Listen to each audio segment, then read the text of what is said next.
Today on Breaking Views, we ask whether the UK needs a permanent property-based wealth tax rather than the one-off emergency tax proposed by Deputy Prime Minister Nick Clegg.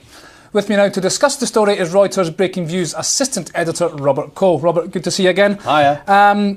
So, Nick Clegg's proposed this one-off tax on the wealthy, the very wealthy, he says. Breakingviews, I would expect not to go along with that, but you think there's maybe some element of validity in that? Clearly this is a fantastic subject which is likely to incite views and discussion across a range of things. My colleague Ian Campbell, well-argued piece here suggesting that, actually let's go further than a temporary emergency tax on the wealth. Let's make this permanent, and his view is that a lot of people's wealth is tied up in property, and the thing to do is to have a fundamental review rather than reform of the big property tax that everyone pays, the community charge, which is essentially based on the value of properties, and people pay according to a sliding scale. And if there was a relook at that, readjusting where the values of these properties are. Remember, I think that the last time these properties, or the base on which these properties are valued, is like 1990, something like that. Clearly, it's due for an update. I have to say, personally, my own view is that I don't go along with Ian. I don't think that the right... in the ranks, dissension in the Breaking Views We are ranks? a broad church, and our views are all personal at the end of the day.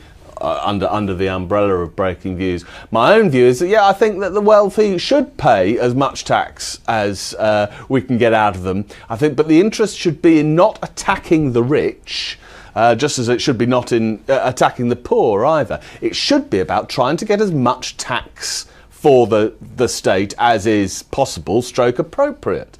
And it seems to me that taxes on wealth, and by this I mean I think that what we're talking about is taxes on property or taxes on assets, what you might call dormant money, is the wrong way to go forward. I think that... Why is that? What's wrong with that? I mean, if you're a multi-millionaire with sitting in your multi-million-pound house with your multi-million-pound art on the wall, that's wealth, but it's not earned wealth. I mean, it's not giving back anything to society. Why not tax that? Well, firstly, I think there are big practical reasons. These are sort of things that are easily it's not an easy tax to impose. What is the real value of a property? What is the real value of that piece of art? What is the real value of the wine that man or woman might have in the cellar? So that I think, there are practical things. But I think, more broadly, I just don't agree with the notion that this is dormant wealth. These are invested assets which have been earned.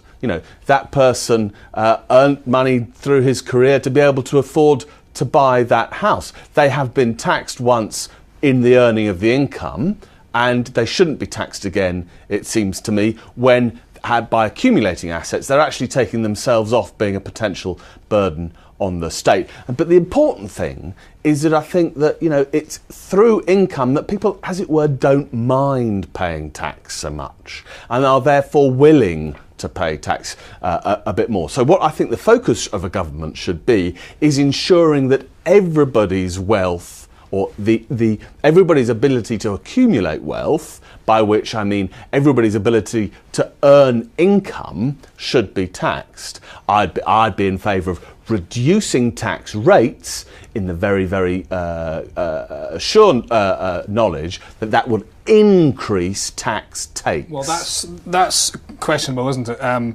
I don't think it is, actually. I mean, clearly we're all allowed to argue it, but if you read the work of Arthur Laffer, who has been an economist whose views around... by many. And credited by many as well, you'll see that, taxes tend to fall off after you charge them at more than 30%.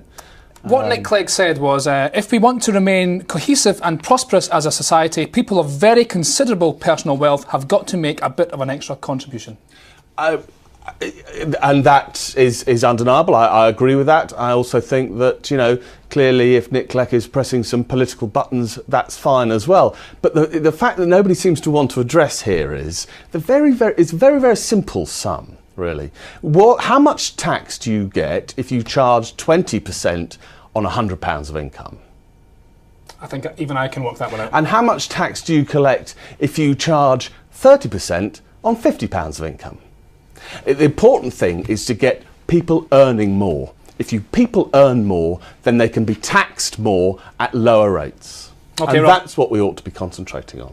Well, we'll see how this pans out because, of course, as you say, there may be a political element to this. It's the party conference season coming up very shortly. Robert, thank you very much.